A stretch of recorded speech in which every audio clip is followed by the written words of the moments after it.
Archie, now that I'm retired, I love CDs. Really, I'm more of an 8-track guy. Let's dive in. I'm Archie Hoxton. And I'm Rob Hoxton. And this is Last Paycheck, weekly wisdom to help you retire and stay that way.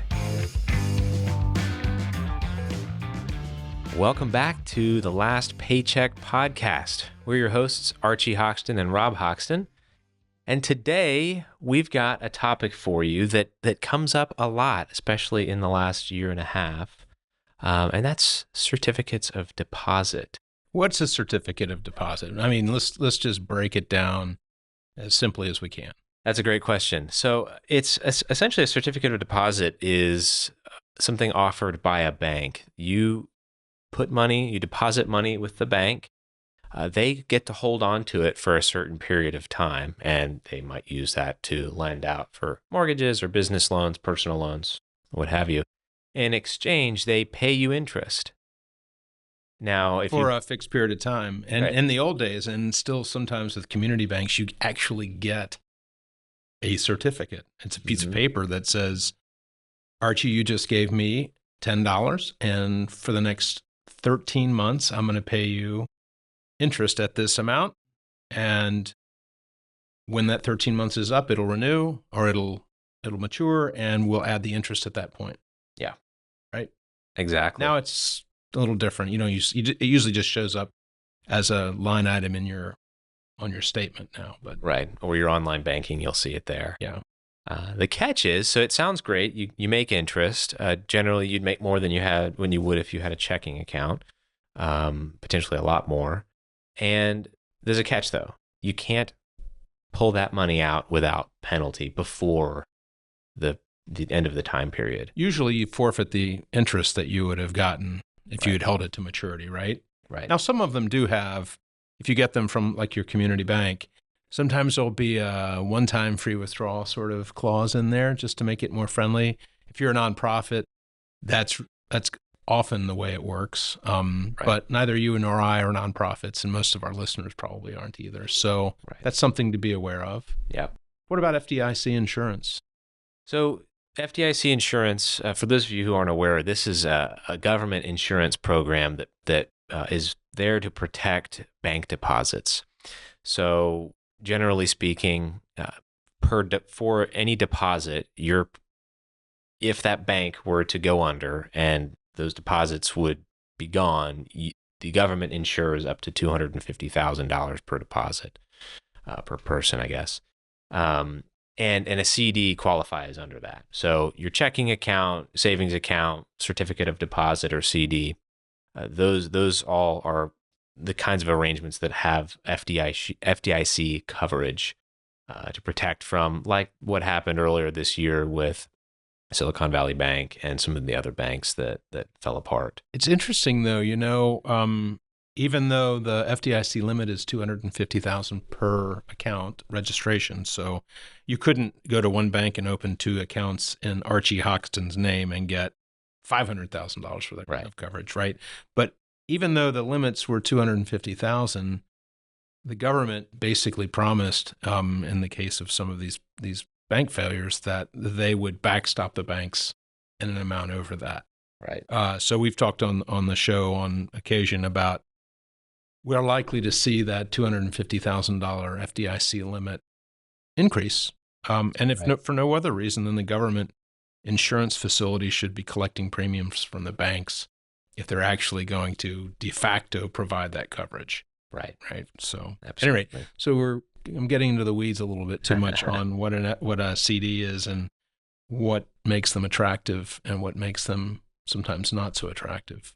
Right. Well, for the last 15 years, they weren't very attractive. You could go and look at a local bank and their CD offerings, and you might have a fraction of a percent for interest. And you have to say, well, why should I tie my money up for so little return when I could go and it wasn't much better than just putting it into a savings account. So, however, recently that's changed. So last year, when we started to see inflation take off and rise to historical highs. We also saw the Federal Reserve, in an effort to combat inflation, they raised certain key interest rates that affect banks.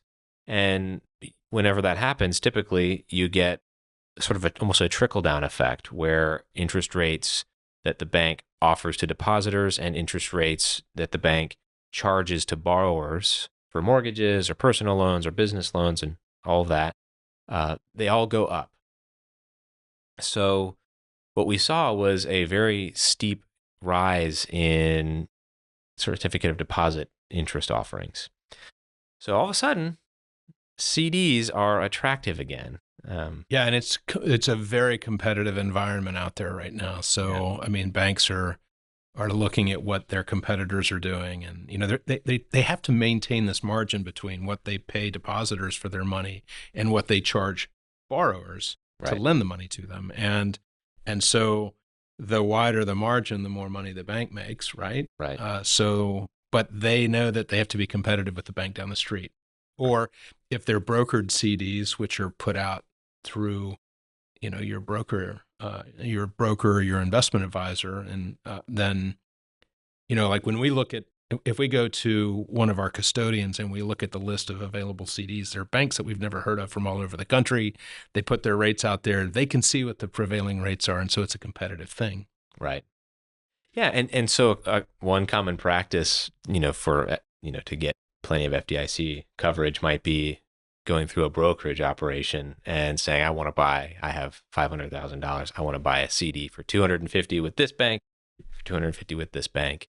So you're not limited. And you can do that through one bank. They can actually go out and sort of do a facultative placement with other banks. Right. Yeah. So many banks will offer that as yet another way to attract a deposit, right? Because like you said, the deposits, they use that to lend money. The lending is how they're making. So in an environment like this, a question that naturally arises is, well, if CDs are paying 5.5%, why should I bother investing in the stock market? Why shouldn't I just put all my retirement savings into CDs? Yeah. So, I mean, it's a valid point, and it's a question we do get a lot. Yeah. And it's important to keep in mind that though interest rates on CDs may be 5%, if core inflation is at 5% or higher, you're losing spending power every year. Right. And what happens if you have a CD at 5% and when it renews, prevailing rates are 2% again? Yeah. What do you do then? Right. So it's about matching your investment time horizon to your portfolio. Right. Absolutely. And that's something that it's very tempting in a time like this when the stock and bond market are very tumultuous to just say, well, I know what I'm getting with a CD. And my response to that is, you know what you're getting now. You don't know what you're getting a year from now. But it feels good. It feels good, right? Yeah. So let's talk about emotion with investing. So yeah, it feels good. You know what else feels good? A half a dozen Dunkin' Donuts. That feels good. And I get into it every once in a while. And that's one of the reasons why I wear a larger pair of pants than I would like, right? So just because it feels good doesn't mean that it's in my long-term best interest. If you do it a little bit, great. Do it a lot, not. That feels good for about 20 minutes. And then you crash. And then you feel awful. And you're like, why did I do this to myself? And that in the financial world, that might be, man, I know I'm getting 5% this year on my CD. That feels good. And people in the stock market, they're going up and down, and who knows what they're going to end the year with. But next year, maybe rates get cut, and now maybe you make 2%. Right. And if your financial plan requires that you have an average annual return of 6%, and you're happy about getting 5%, and now you're stuck with 2%, that's a non-starter. Right. Yeah. Don't use short-term investments for long-term goals, right? Yeah. Now, something that some folks might do is one strategy that some people will use is kind of a bucketing strategy based on the time that you might need to spend money. So with money that you need in the next 6 months, maybe you have cash. With money that you need for the next year, maybe that you use CDs. And then beyond that, you've got, a diversified portfolio. And in that scenario, now you've got, enough short term to last through most bear markets, and your long term portfolio still, Right. Gets the job done for your, the rest of your retirement. CDs are great for short-term goals, right? Yeah. And a financial plan has lots of different types of goals, Right. but they're great for that. Yeah. Yeah.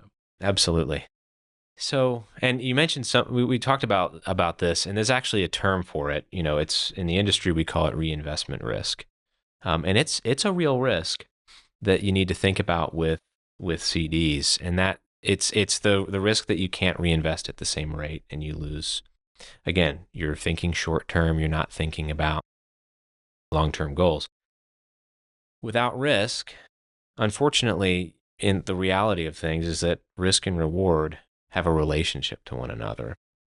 Stocks have more risk, but they have a much higher potential for reward. So, maybe 7-8% average annual over a long period of time is, based on historical data, it's a realistic expectation. Not with CDs. There's only been a few times in the last 100 years where CDs have even come close to that. Mm-hmm. So, and that's the trick. How you're also locking your money up. So if it's a CD where you get your interest at the very end, you're also not able to reap that reward throughout, which you can with a traditional portfolio.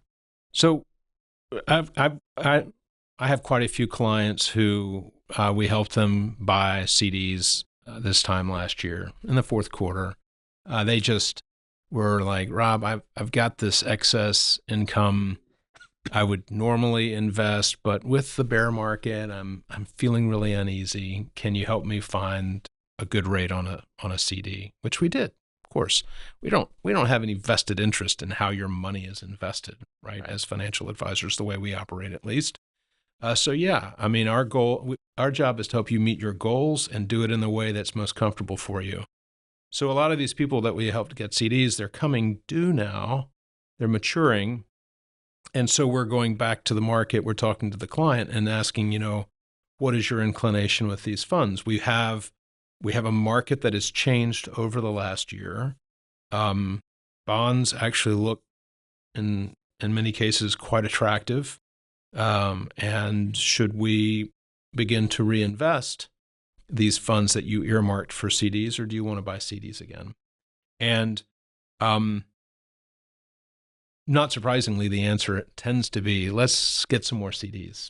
But I think it's a conversation that really needs to be had, because if you persist in using short-term money for long-term goals, the environment's going to change under your feet, and then you're going to be more limited in terms of options. And so I think, keeping that in mind is super important. I like what you said about the environment changing under your feet, because a lot can happen in 12 months. A lot can happen in 6 months. So if you're stuck in a CD paying 5%, so we can have a lot of things happen. This could be money that could be invested while, let's say they cut interest rates. Let's say the bond market will like that. The stock market, let's say it also likes that. Probably will. We have particularly tech. Yeah. We have a really strong rebound. You're stuck in the CD. Yeah. So you either have to, cut tail and get out of it and jump in. To be clear, we're not talking about market timing. We're just talking about having an evergreen, durable portfolio that serves you the way it's supposed to. Right. So again, it's if you've taken long-term money and put it into a short-term investment because you're concerns about short-term volatility, you might miss out on the benefits of that long-term mindset with long-term investing. So that ground can change right under your feet, and by the time you're able to do anything, it might be too late, and you've missed an opportunity that, had you been patient, you would have enjoyed. Right. Now, there is one scenario that I would like to comment on. So we have a client who sold a business and lives a fairly modest lifestyle, but suddenly had a big influx of funds. And in trying to help him build a portfolio, he was just adamant that, I don't have to take risk. If I live for 20 years and I take the amount of money that I have now and divide it by 20, and that's all I do, I will never be able to spend it all. Right? So that's somebody who has the luxury of making the decision whether or not to take risk, and he's decided not to. Yeah. And I respect that, right? But not all of us can do that. So most of us need to earn something that outpaces inflation on our hard-earned savings and investments. Another scenario where that might ring true is someone who, again, lives a modest lifestyle. Maybe they were a government worker and have a really strong pension, or worked for a company that provided that. You combine that with maybe they work private sector as well, have Social Security, and they've got a combination of income sources that, perhaps even have cost of living adjustments built into them, and they can live below that. That's another scenario where they might be able to afford to get away with not taking risk. Yeah. But on the flip side, in both of those cases, they can also afford to take a lot more risk because it's a matter of priorities, right? Yeah, and the beauty of it is that we all have levers that we can push and pull that affect our financial situation. Right. And our job is to help you push the right ones and pull the right ones, of course. But yeah, we all have some control. Even though it doesn't always feel like we do, we've got some control. Absolutely. Well, I think that just about wraps up today's topic. So thanks for tuning in. Remember to like, subscribe, share it with your family and friends. Leave us a comment. We love talking to people. And we'll see you next time. You've been watching Last Paycheck, weekly wisdom to help you retire and stay that way. If you like this show, be sure to hit like and subscribe. Last Paycheck is available anywhere you get your podcasts.